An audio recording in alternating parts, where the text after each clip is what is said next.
जहाँ सभी कर रहे थे हरेला का त्योहार सेलिब्रेट, वहाँ मैं हो रही थी अपने कॉलेज के लिए ready after so long vacations.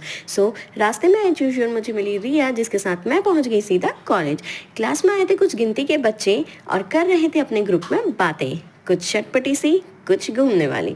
हम भी यहाँ अपना अपना फ़ोन चला रहे थे। उसी के साथ हमारी मैम आ गई और हमारी एक टॉपर सोनाली को बना दिया सीआर, जिसकी खुशी में हम खाने लगे कैंटीन से लाए हुए स्ट्रॉबेरी के बिस्किट जो कि रिया लाई हुई थी, जिसे खाते ही हमारी मैम आ गई और उन्होंने ली एक लेक्चर, जिसके सीधे बाद हम पहुँच गए सीधे बाहर की ओर, क्योंकि बारिश आने के बाद हमारा कॉलेज बन जाता है और भी ज़्यादा ब्यूटीफुल एंड इतनी प्यारी मिट्टी की खुशबू कि मज़ा ही आ जाए सुन के। यहाँ पे लगा था एक जामुन का पेड़, जिसे देखते ही मन में आ गया बच्चों के लालच, तो एक दूसरे के ऊपर कूद कूद के चढ़ के तोड़ने लगे। कुछ खट्टे मिले तो कुछ मीठे, जिसे खाते ही हम निकल गए अपने घर की ओर। एंड फिर घर जाते ही हम पहुंच गए सीधे विशाल मेगा मार्ट। यहाँ पे करनी थी रिया को कुछ शॉपिंग।